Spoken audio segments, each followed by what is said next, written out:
Ada haiwan yang tak mati sebab tua, tapi ia tetap lari bila hampir mati. Selamat datang ke Studio Dua Garis. Hari ini saya Sena dan kawan baik saya, Raka, akan bercerita satu cerita atau fakta hari ini. Saya tahu anda tak sabar untuk dengar cerita, jadi marilah saya bagi Raka untuk bercerita untuk anda semua. Dalam dunia haiwan, ada spesies yang tak alami penuaan. Badannya tak rosak ikut usia. Sel tak cepat mati.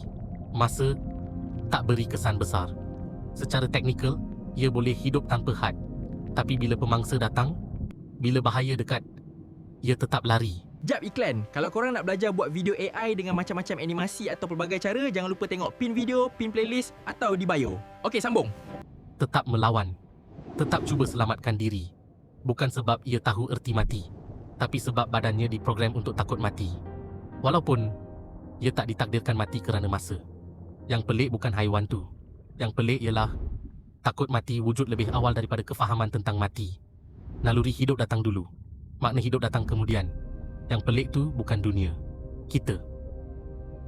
Dalam video tadi, kita dapat tambah satu ilmu untuk hari ini. Kalau korang rasa video tu bermanfaat, sila follow dan komen untuk konten yang seterusnya. Bye!